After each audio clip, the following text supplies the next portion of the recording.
So, those following on last week, we did some research and figured out, Nathan did some research. Skinning a cat was skinning a catfish, not a cat. Who would have thought? But this week, we're talking red flags, dropouts, because obviously, I feel like maybe 2 years ago, this was like the flavor of the year. Like everyone was just talking about the dropout rate. I don't know if someone figured something out or what, but it was all I was hearing. It's like, oh, with 50% in the first 2 years or whatever.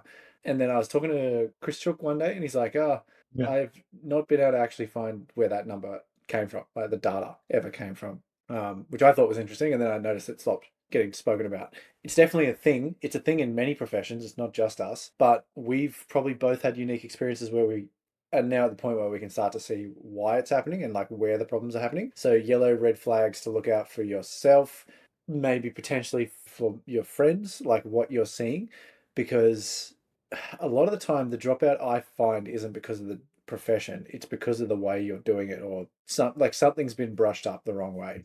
And I think it's, that spectrum of the bell curve. Like you got the rehab bro who like fully just rejects the whole chiropractic profession, all the way up to the philosophy boomer who's a bit more loves the history and stuff. Those ones are usually pretty safe, but I find that when people come out and they get smashed with that philosophy stuff, they overcorrect back the other way, and that's when they're at a risk because they think that's the only way to do it. Or on the other end of the spectrum, they think they can run a model that isn't fundable. And as you've mentioned a few times, like people think it's, oh yeah, it's because I'm doing this guy's way of practicing, I'll just go do my own, but it's actually an internal thing. So we want to discuss some of the internal things and what potentially we think could be the problem and how to correct them. You go for it. You've got more of a university experience than I do. I probably notice it more associates than anything. But tell us, what have you seen? What are just like some of your off the cuffs? You mentioned one last week. I can't remember what it is now, but it was like that. Oh, not being able to accept feedback. That was like Yeah. number one. So what's the go? What are you noticing? I think that is number one. I think we talked about it even a few weeks before about what's the number one principle for like a good associate is that they're coachable. We seem to be in an era of non-feedback having humans. And in fact, people complaining and almost, I believe there's been complaints to unis about being bullied by getting feedback on your skills not being up to scratch. But this conversation sort of started, or this idea started after a conversation with certain academics that will remain nameless. You've got to protect the peeps out there.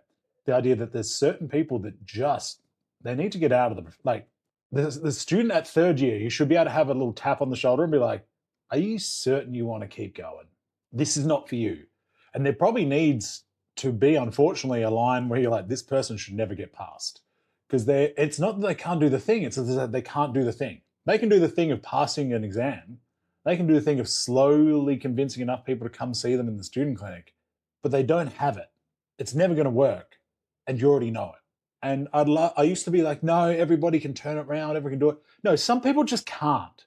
Some people are not here for it. Some people need to go work behind a desk for the government with no responsibility and an ability to get fired and just bring things to society through poetry and whatever they do. But All right. it has to Okay. be So like, if we if we start, let's start before final year then, because I think that's where you're going here. So if yeah, why would someone do the job? Basically, is what you're saying in the first place. yeah. What are the attribution? What are the quality traits that you need to be a chiro? Because I thought the same thing when I moved to Sydney. There's a lot of people who graduate who live in Ryde, and I'm like, do they just do that because the uni's there? Like, is that what's happened here? Because the bar to entry is pretty low. Yeah. Oh, we can all agree that like the barrier to entry is low. And I think it's lowered for a lot of different health professions over the years. It was very high when I first got in. I didn't even come through the traditional pathway. I had to go through mature age entry and then do well enough in another degree to move across. And I think the like scoring was in the high 90s or low 90s to get into chiropractic 10, 15 years ago. And I think now it's not that. If you apply, you can't in. But I think the number one thing, do you like it?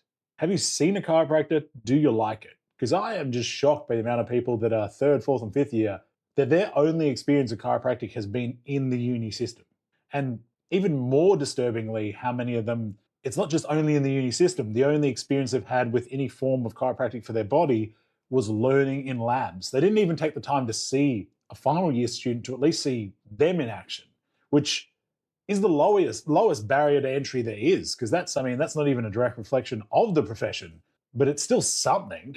And Yeah. that I think's been the major shift over the last few decades is that everyone that went to university to study chiropractic was very niche, because people often like don't know about it or don't understand. They still don't, but they at least had an experience that they really valued, myself included, and that's what made you make the choice. Whereas now, what you're getting is these students, they look at the entries and they're like, I want to do something medical. Oh, chiropractic. That's kind of like physio or something. Like, I can get into that. I'm going to do that. That's a bad starting point and a recipe for problems. Because also, I think the thing there, that mindset, and that's not to say that there hasn't been a couple of people that have just lucked out. There's always going to be a 10, 15% that make it like they were the right person and it found them that way. But we're going to talk majorities today and we're going to be brutal about it. That mindset of just like, I'm just going to see what happens, that doesn't work in a 99% private practice entrepreneurial based industry. Because you can't just sort of be like, oh, I'll just see what happens. No, you got to be ready to go. You got to be ready to do the work. And those people can't do the work. And so that's a problem from day one. No concept, no experience, no idea, and just I'm going to do it anyway. Yeah, like Step one. I think that's a pretty common trait, right? Like I saw a chiro when I was a kid. That's pretty standard story. Yeah. Otherwise, it's I had an injury and I saw a chiro and they helped me and then I wanted to study it. Starting point. Pretty good starting point. Makes sense, right? Then personality traits. So obviously personable, want to work with people. A lot of them do enter. I don't really know. And I understand like the phones thing, like that we spoke about last week, where it was like, I don't want to get on the phone. I get that. But it's like, ultimately, at the end of the day, you've got to want to help people. That's how it is. You don't get into health if you don't want to help people, because the whole health industry is about people. So first of all, if you're like, you don't like people, what are you doing? Like, you're going to struggle straight away. Very bad start. Coachability and feedback, I think, is just any job. Like if you actually want to improve, and we say entrepreneurial quite a lot, but if you want to improve your self-development, you have to get feedback. Otherwise, you're only getting feedback from yourself, and you're going to not give yourself objective feedback at that stage. I think it's any job, but I think it's even more vital in a job like this because you're going to get a lot of feedback from the people in front of you as patients. Yeah. But a lot of classic industry-based jobs are like set quarterly reviews. Oh, you got to tell this. These are like, it's non-stop. Feedback, move, learn, adapt. So I think you have to be ready for a barrage rather than like a drip. Because it is like the product is you. So you're going to get feedback on that. Yeah. Someone's not going to be like, that type of adjustment wasn't good. They're going to be like, you did a bad job. That's the reality. Yeah. So then green flags, another concept I want to talk about then is what about, because I get a lot of shit for this. What about like the history, the philosophy, the background? How passionate do you have to be about that stuff to survive? Oh dear. All right, I'm going to say it. Don't give a fuck. Right? Yeah. You can flip that. You can throw it up there. I think the university should have some historical, like some history of chiropractic in it? Yes. Do I think it's good to know the history? Yes. Do I think you should like the core tenets and philosophy of chiropractic in that the body is innately self-healing, it needs no interference, it will optimize towards, I think those are basically like tenets. Do you need to be subluxation focused? No, absolutely. Like I went through Murdoch after they got rid of history of chiropractic. I obviously did a lot of work outside the chiropractor to involve myself in many things. But the same thing that critiques us, this idea of like, profession has no evidence, it was started by a magnetic healer and all this stuff. Yeah, fucking well over 100 years ago. I think you did a great post a while back, and something that I've been meaning to for ages is that let's talk about what else was happening at the same time. Because if we tarred all the other professions with the same brush, I think we'd all be like, well, then we should do no medicine, right? Yeah. Like if you tarred medicine by the same idea of things they did 100 or 200 years ago, Jesus. Like, doctors should be in jail. But think of the times, right? So we're going to move forward. Doesn't mean we don't appreciate. Like I saw you did a great post recently around like this idea that a lot of chiropractors went to jail to protect it. Like we should respect that. We should appreciate that. We should be aware of the rear vision mirror, but we should be looking to the future of how we move forward. Because the thing that is always going to pull us back is a attachment to the past. Like there used to be this, I remember having this argument with someone as a student. I think this person was a gondroid, like a hardstore gonsteader. And they're like, extremity adjustments it's not an adjustment, it's a manipulation because you can't have a subluxation of the like extremities, which is arguable. I'm not going to go down that today. And like BJ only did spine, right? Or whatever it is, DDO is spine. And I was just like, well, listen, whether you want to admit it or not, DD and BJ Palmer were innovators, right? Like they took things in a concept and developed a whole profession, developed a university, all these things. Do you think people that were that forward focused and innovators wouldn't get into extremities, wouldn't be super into some of the newer things, wouldn't want to look at outside for other ways to do stuff? Absolutely, they would. They are those kind of people. Those are the same people that move forward and learned and adapted. And this idea that we should, like, they did that then, yeah, a long time ago, and they didn't have all the cool shit that we now know and do. So, yeah, bring some principles, but don't be hamstrung due to ability of the time. Like, it reminds me of is it Iron Man 2 or 3? I think it's 3, where he's sitting there and he's going through the projector and his dad's talking, and it's only as Tony, if you're listening to this, I have designed 2. There we go. I've designed this for you because I'm hamstrung by the technology of my time. I have the concept, I have the idea, I cannot do it with what I have in front of me. It's up to you now to do it. Well, now we're in the time, and 100 years from now, they'll say the same thing, but we are in the time to be able to do the different thing.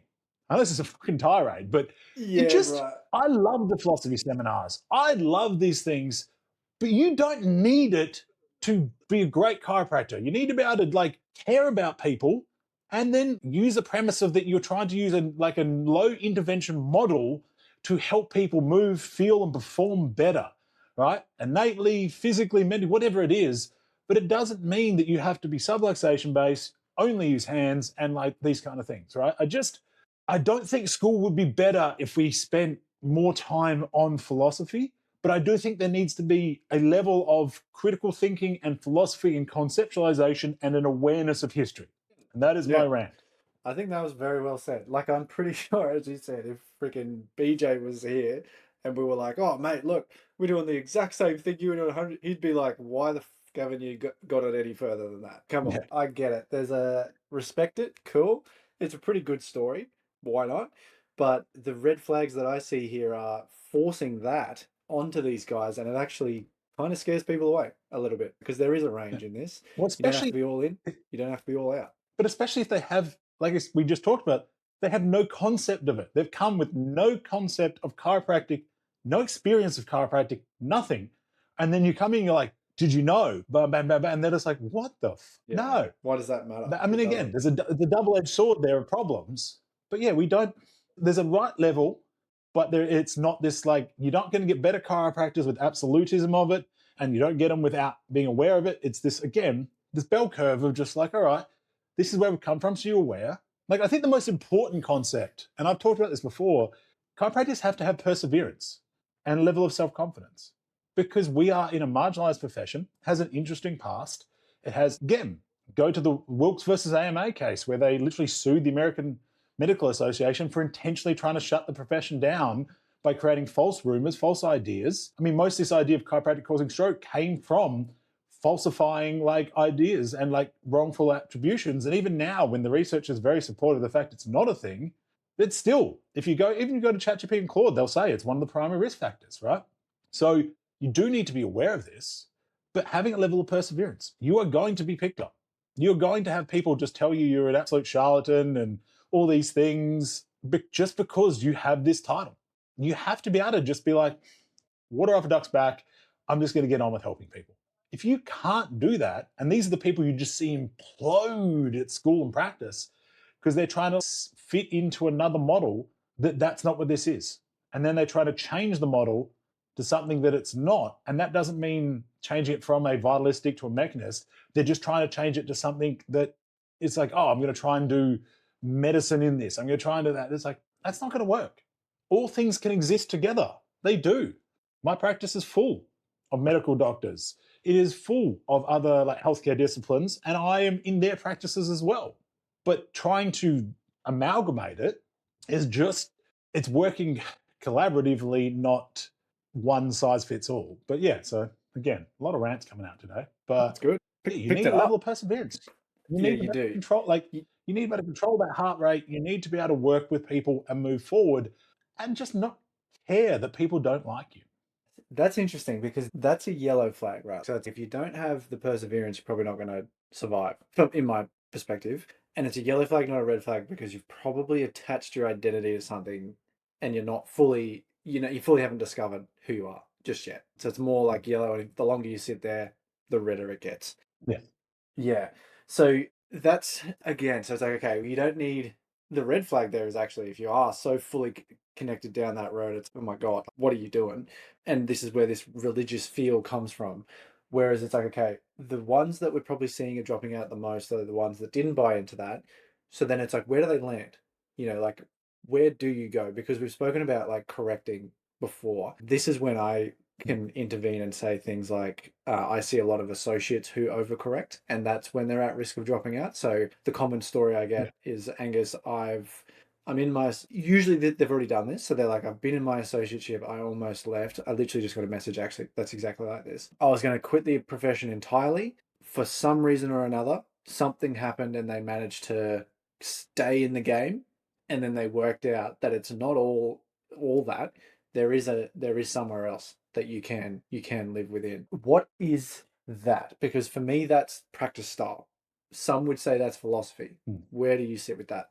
I think it's a bit of both, but I think it's introspections, understanding who you are. That is why my like in my like program, the number one thing everyone has to do first up is figure themselves out, which is a lifelong pursuit that never changes, and we constantly judge ourselves. But it's a bit of both. Like, because again, you don't leave one practice philosophy with someone else.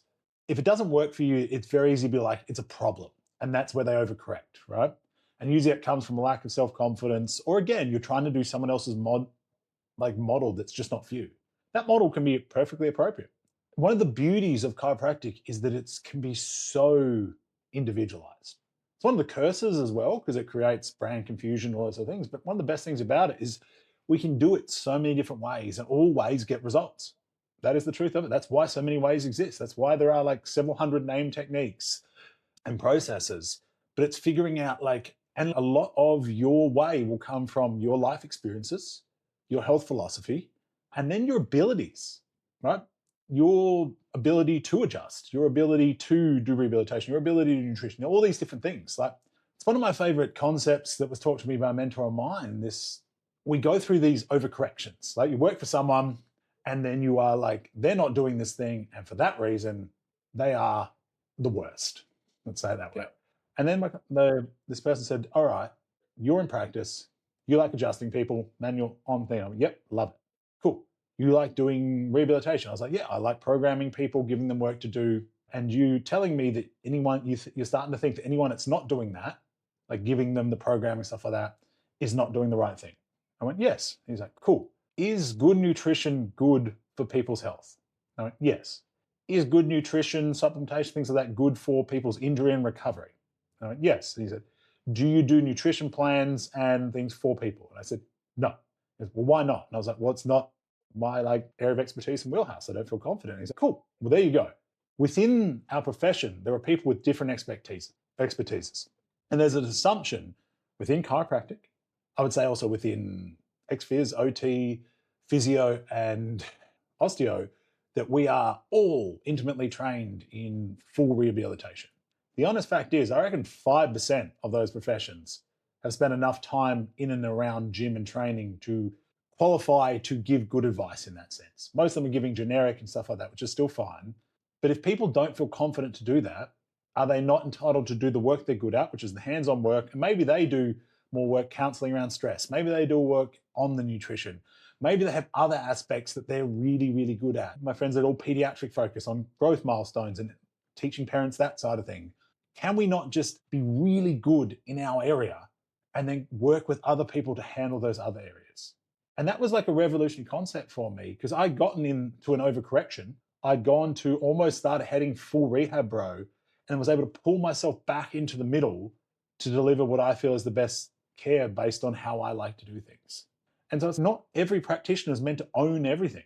If the chiropractors who just manual therapy only, adjust, I have no problem with that. In fact, a lot of people get incredible results from that. That so many people. That is what, and also that's what most customers want. And they open the conversations to allow those people to be like, hey, can I refer you to my PT? Can I refer you to these people to get that extra support? And we do it together rather than as I think there's this time now as practitioners because they need to add value constantly. I need to be the like person they come for everything. Now, as an aside, my goal in my practice is to be the person that everyone comes to for everything so that I can network and move them to the right person. In the last week, I've referred patients to a roof plumber, a builder, a dietitian, a PT. What else did we do in there? Breathwork facilitator, a recovery center, like all sorts of random things. I am their triage person, but it doesn't mean I'm not, they're not coming to me and they're like, hey, my drains are stuck. And I'm like, good news, I'm going to come around to your house and unblock them. No, I'm going to send them to my plumber. Just why, like, if they come to you and the rehab side of stuff in terms of like PTing them, because that's not necessarily your role, is not something you're comfortable with, and you're like, hey, let me refer you to my PT. That's great. That's great care. That's great involvement. That's great community. Yeah, it's all great. But it doesn't have to be all your thing. As you said, so when you start, I call this like becoming self-aware, when it's like you're out long enough that you start to realize how you want to do it. The default emotion is frustration. I don't know why. It's like frustration and resentment for that. And then the correction is anything on the opposite side of that. So how, because I know that this, like we started this off with the like you need some traits to even freaking start the degree. Like, what are you doing if you don't? These traits I think are different, where it's like this is a midlife crisis. You know, this is like where you reconsider what you're doing. So it's like, how do we manage that? Because I think that's this. I don't really care if the people drop out of uni because they're in the wrong degree. To start with, that's what university is. That's fine. These guys, they've practiced, they've realized that they've come self aware, they don't want to do that model. Intrinsically, they still want to help people because that's probably what the university people are missing. They don't know that yet. But then it's like, well, then how do you get your mind right in that state? So as you said, then like you don't have to. You're not doing everything for everyone. It's da da da. How do we get out of that mindset? How do we realize that there's a spectrum, and then how do we find ourselves on that curve?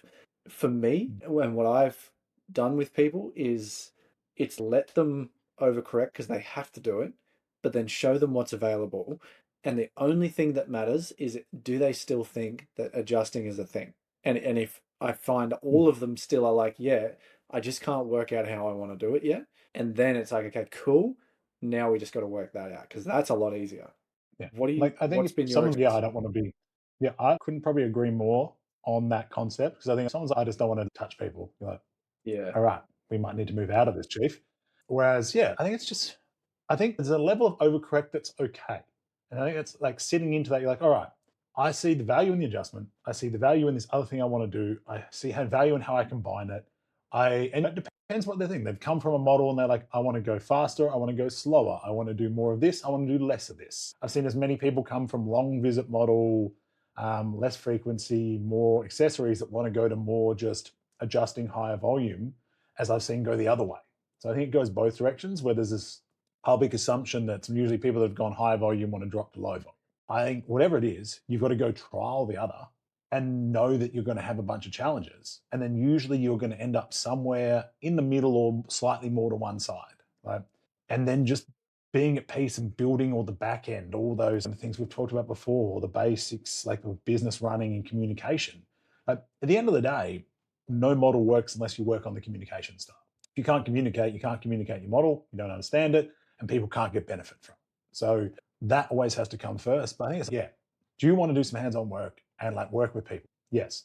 Great. We've got a foundation. All right. If we look at research, if we look at tissue healing, if we look at all these things, what is a frequency, or as I've spoken about, I think last week, what I call the 90% care plan rule of like, where are 90% of people based on severity and chronicity going to fall into? All right. So that's your baseline model. Your baseline model is a pretty simple, it's pretty low volume. You're twice a week for 2, weekly, fortnight, whatever it is. These are what your sessions are.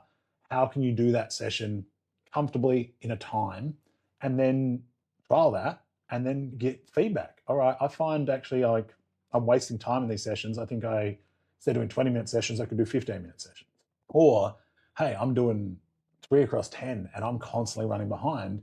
I want to do 2 across 15 and see what that is, right? Like, it's sort of just trialing. And then we talked about this, like the idea of the voice, where you are getting challenged, and you're either getting challenged because you feel like you're not getting stimulated, or getting challenged because you feel like you're overloaded and running behind, and then determining whether it's a true challenge and you need to just stick with it to build the skill, kind of like in the gym, you've got to get the pump and build the mass and build the accumulation, or is it true feedback that, hey, this is actually starting to hurt, I'm going to pull it back a bit and see how that responds.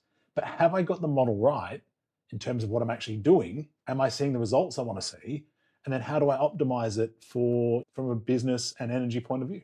And then, okay, cool. Because so I define this as product development. It's define your thing. Mm. And this, I think, leads, it's kind of similar to what you said not too long ago, where it's like, I think a lot of us attach our identity to being a chiropractor. And I feel like that's a Mm. mistake, because then that's when someone does attack the profession. You're like, I feel like a weirdo. And I've been through this as well. Whereas when when you attach your identity to solving a problem for someone, and you use Chiro as a tool in your whole kit or like your protocol, the attack doesn't. You sort of brush it off a lot easier. That's what I've noticed anyway. So it's like, okay, well, so this is the conversation I was having this morning. I help men prepare themselves for enough, like fertility is the right word, but like, there's this whole low testosterone thing, and there's actually Yeah. a protocol that men should be going through before that. So it's like, okay, that's Yeah. a thing that people aren't aware of. Saying, oh yeah, you should get adjusted, that'll fix it. Yeah, yep, you're in trouble straight away. But he also, what we're talking about was like, okay, Chiro's one physical thing, like mobility thing. Then he's got all these supplements that he thinks that people should do. He's got a training regime that people should go through, a certain amount of liquid that they should be drinking. It's like he's got all these things that builds this product that solves this problem for this person, and he's known for solving that problem. Someone comes on and says, you're a quack. Who fucking cares, mate? I'm trying to help these people. Like, it just seems to, like, as you say, water off a duck's back doesn't even matter anymore. But until I've found you get past that, and it's like you get a deeper meaning of why you're doing what you're doing, I feel like we rely on Chiro a bit too much, which we've had this conversation before, like about philosophy and how I think it's a bit different. But that for me is, it's like, okay, define your product. What are those stacks? And then who are you applying that to help? And when you have that, you'll go through anything to help that person achieve a result because you're really passionate about it. That's your thing. Mm. And then when people attack the other stuff or something changes in the one of the protocols in the product, it doesn't matter as much. Doesn't seem to affect you as much. And that yellow flag all of a sudden it's gone. It's not an issue for you anymore. I think I have spent years working with the over identification for chiropractic, right? I think it's something that you truly do become so embodied with because also we embody for our patients and we are a representative of the product, right? We are the product. So if the product looks sloppy, it's a problem. And so you become so embodied in it that, yeah, like you said, if someone attacks it, you get really defensive. And then realizing that you are a chiropractor, or like, I'm not a chiropractor, I do chiropractic. I do it in my own version. There's a really healthy and safe place to be. And listen, I do think we do need to defend at times things that are just blatant like falsehoods. But like you said, if you're like in that example before, one of the reasons it's so easy to wash those comments off is because you know that that's your demographic. You know that's your process because you've seen the results. And when you have a practice full of results, getting great results, and you know that if someone's not getting what they need, you will do everything in your power to help and support them, and they know that as well. What other people say is irrelevant. It means nothing to you because you're too busy helping people. That's always my argument. Like people like want to have a go. Hey, I'm too busy helping people over here. I don't have energy for this because I'm busy over here in a great place getting results from people. So I don't know. Like, and sometimes I wonder, are people just not getting results?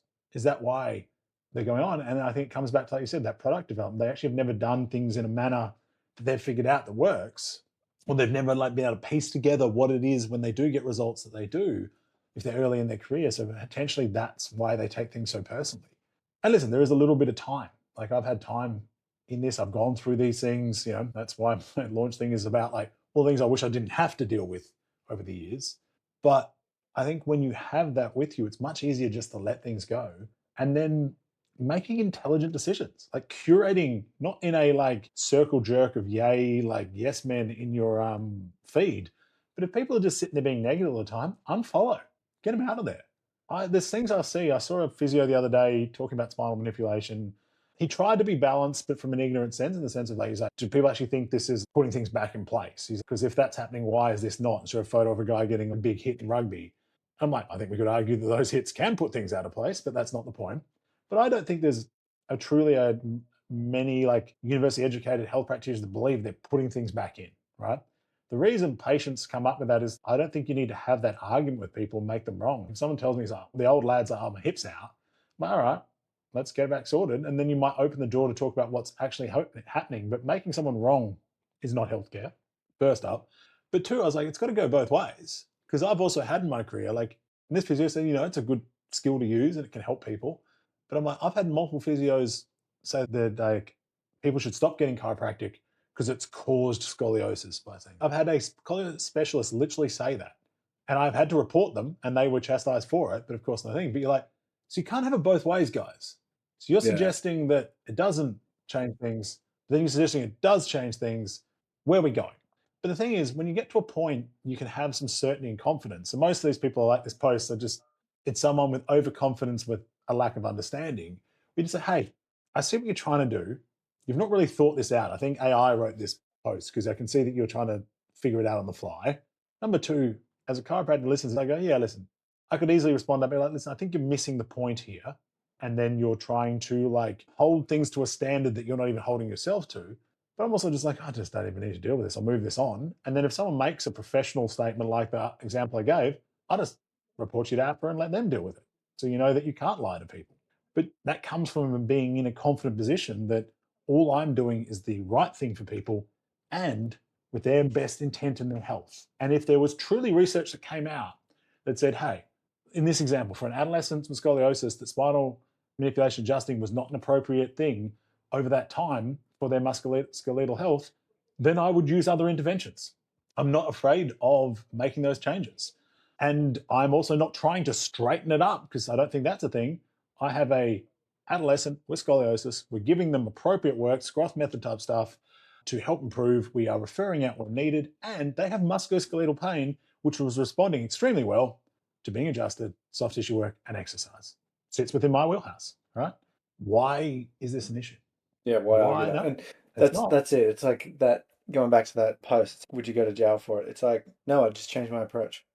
Like the world's moved on. We're not stupid. So we're talking the dropout, the red flags between associates to usually they're going to go and start their own practice.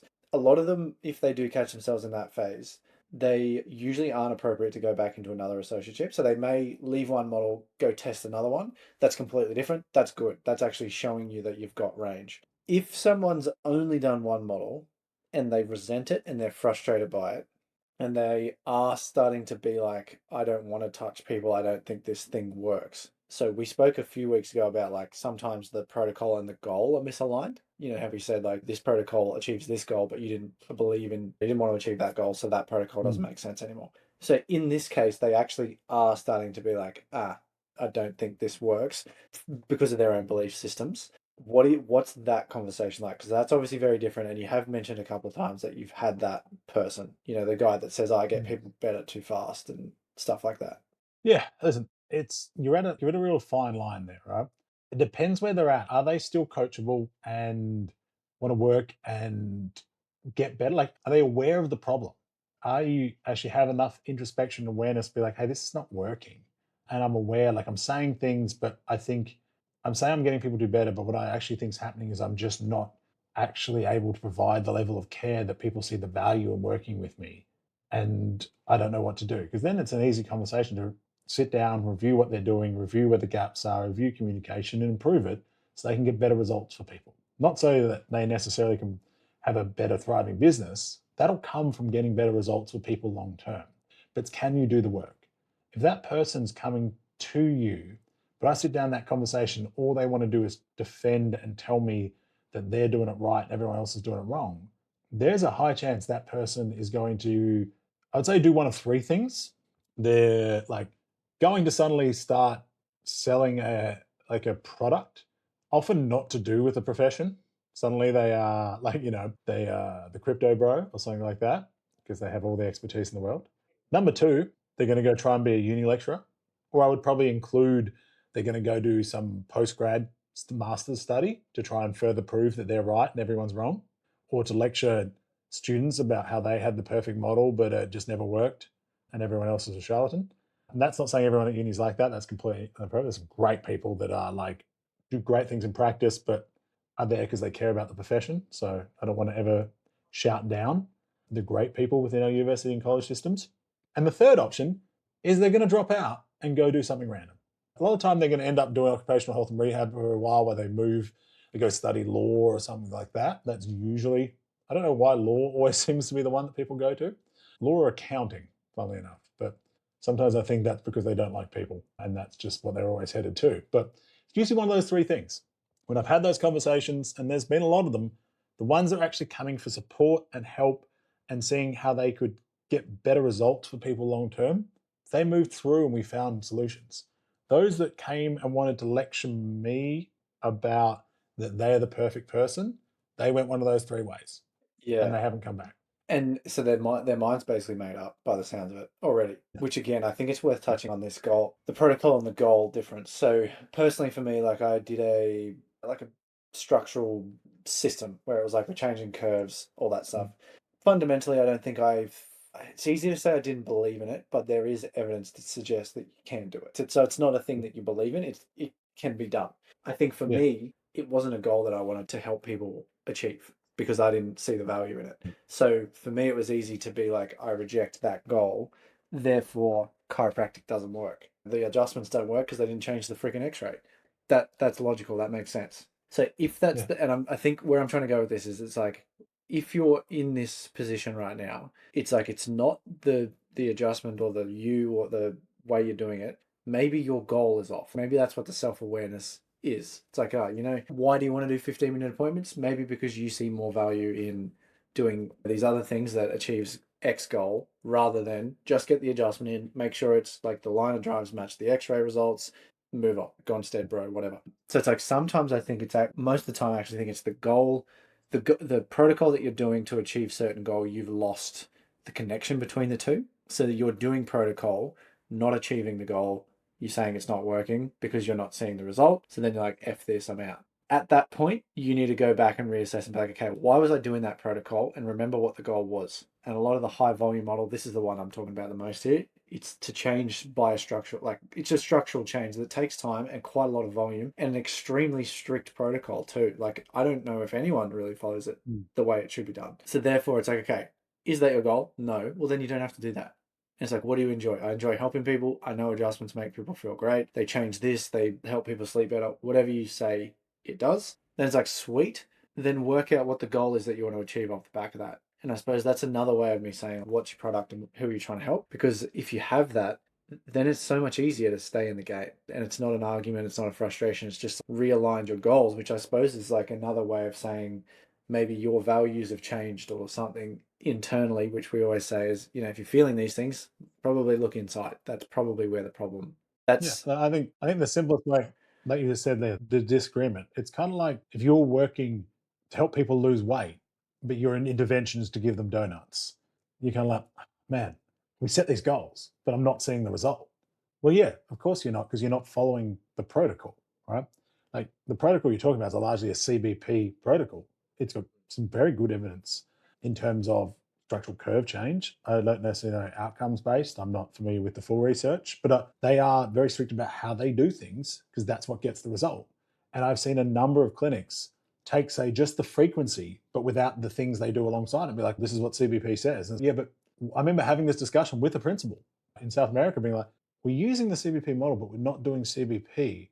So I don't understand. And he's like, well, the thing is, you can just generalize the model. I was like, no, that's not how it works, because this model is to get this result. Yet we're doing this model, but not for that result. So there's a disconnect somewhere here. And that's where I think, like you said, there's a disconnect with the goal and the product. Oh, it's not that the product is wrong. You just have a different goal for it. And that's totally fine. But then adapt the product for the goal.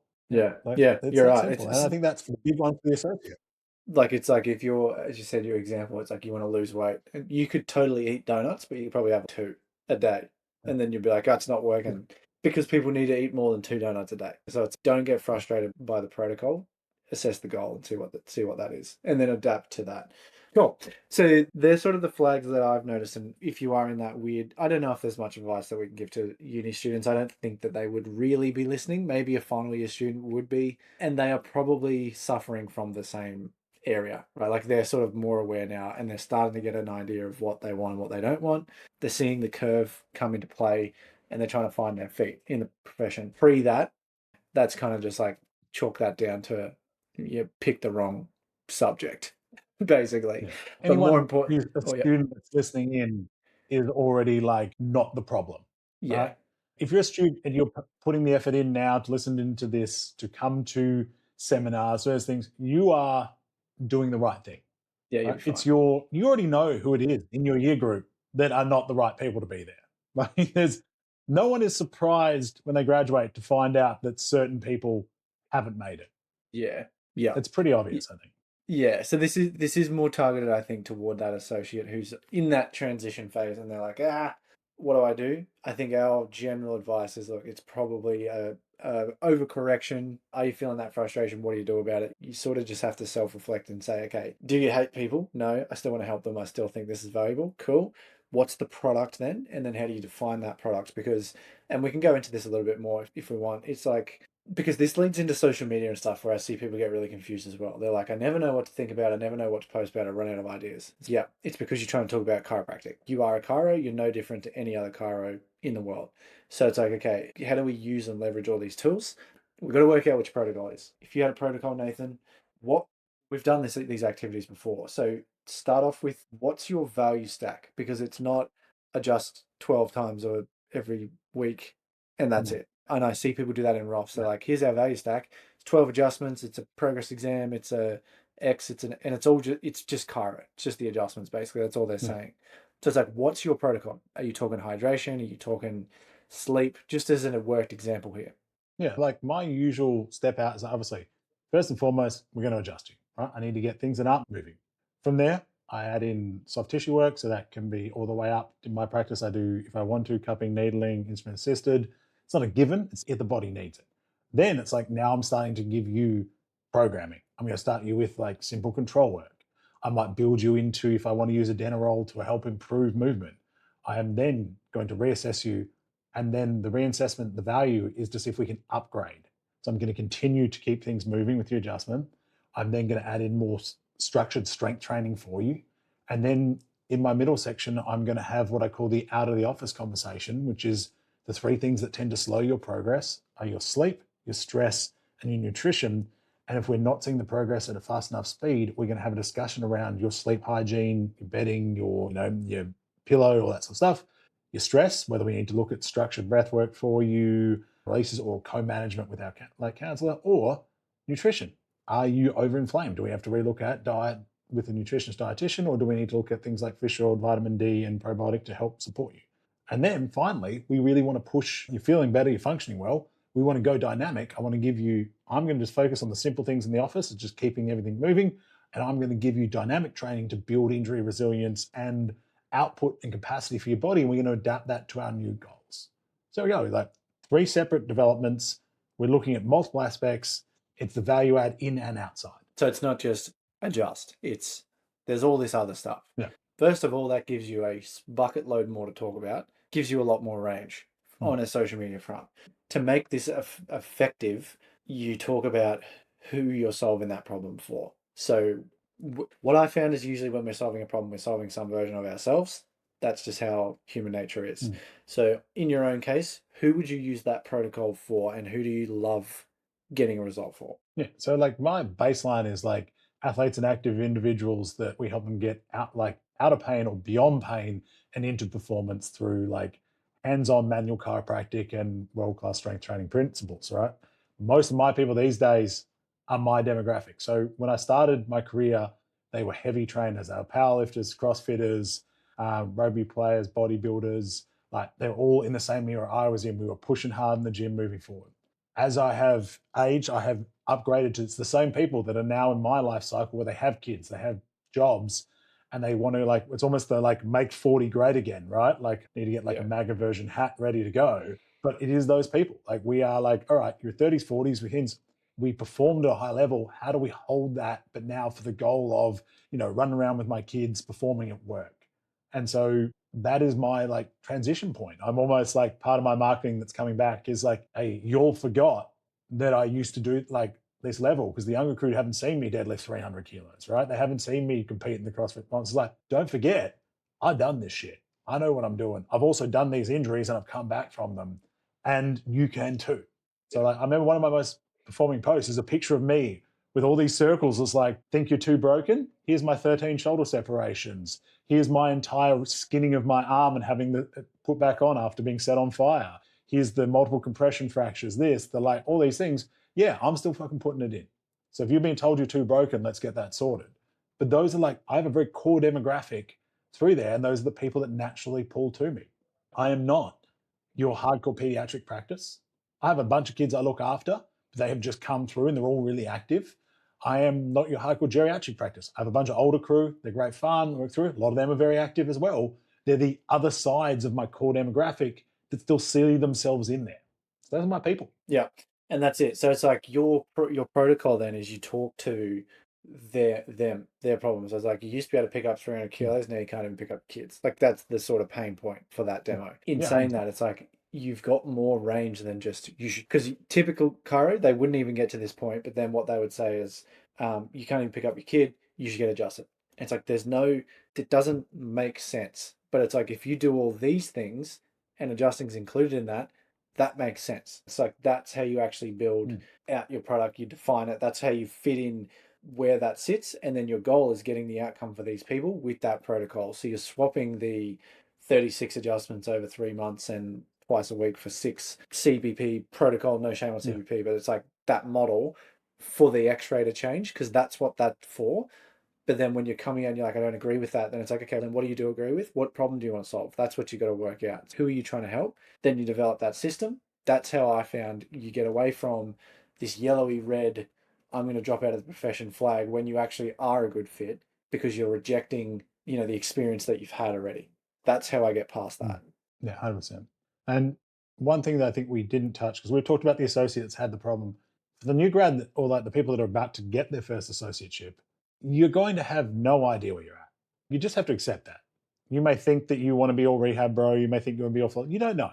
So you should hold like a level of hard rules about how you want to practice in terms of, but like just a couple of core things. I want to make sure there is adjusting, or I want to make sure I'm allowed to do programming or whatever it is for your thing. And then you should just go like full on into something and give it some time, right? Like you can't know until you do. There's just no doubt about it.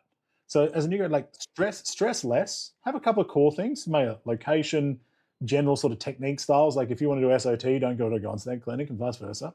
But beyond that, just go all in and get the best of the experience. And just remember, if you do 12, 18, 24 months there, you get some great experience thing, but you end up going, hey, listen, this model isn't exactly, these are things I liked, these are things I didn't like, I got great experience, made some good money, made some great relationships. All right, now I've got this, I know what I do like, I know what I didn't love, and now I can take that into this next one. I can either look for a clinic that's what it is, or gives me the capacity for it, or I can do my own thing. I learned so much about what I didn't like when I was doing South America that it's one of the most valuable times in my career. I went all in, and it was just, all right, beautiful. Now I learned some great stuff that I do like, I learned a lot of stuff I don't, and now I know how to move forward. Most valuable time. I was just going to say, like, learning what you don't want is actually such a privilege, because then you know. Like, it's just talk about feedback. It's like, I know. And it's rarely people think, oh, I'm just going to hate every second. No, you usually will love the job still. There's just subtleties and like concepts that aren't right for you because you're in someone else's model. Like everyone else, it's always going to be someone else's model. It's like the same with like getting a CRM, like a booking system. No model is ever perfect for your practice because they're all a little bit different. So as an associate, there are things that you would do differently if it was your practice. That's okay. But most of the time, the differences are marginal and not that huge, and not these like desperate, oh, I hate everything about the professions that people make it out to be. It's just like, yeah, in my model, I'd probably do slightly less here or more there, or I'd also like to add this thing in because I'm really passionate about that. Cool. All right. You learned, you knew, and now you can make that choice, right? Whereas I think, like we talk, people think it's like you're going to go in, you're like, I hated everything about it. I hated going to work. I hate this profession. I'm like, I'm done. That is the rarity. It's just those are the most vocal people. But often in that case, I find there's two sides to all stories. Exactly. Yeah, that's it. And they've got other issues with other things. Usually it's that frustration. That's because I think that's what drives the action. It's like when you're frustrated, you actually do something about it. Nice. All right. Well, that's so there's sort of the journey of flags and how to overcome them from probably different perspectives. It's a very niche topic. Some people this isn't an issue, but I feel like it's something that is worth the conversation because people are feeling it. I know Mm. that I felt it. I'm sure you have felt it too. We probably all go through it at some stage. Hopefully, most of us just forget about it. But for the ones that are going through it, can feel it coming, have been through it, hopefully that can at least give you some context as to what to do with it and what to do about it. So thanks again, Nath. Great chat. Pleasure, mate. And I want my final thing to add to that. I'm going to speak for you, but I speak for us both. If you've gone through it, just shoot us a DM. Mm. You've talked about multiple people you're chatting to right now. I'm chatting to a bunch of people. Yeah, we both have paid courses. We both have these things. These came from me doing thousands of hours of just helping people. Even the people that have like done my mentoring, done my one-on-one coaching, and then we've had good results and they moved on. I still have an open door. They can contact me anytime, and I will give everything myself to answer it. So if you're struggling, just reach out. We're here to help. Yeah, the world's not that big, hey? It's not that hard to shoot a message across. Yeah. Sick. 100%. All right. Cool. Great conversation.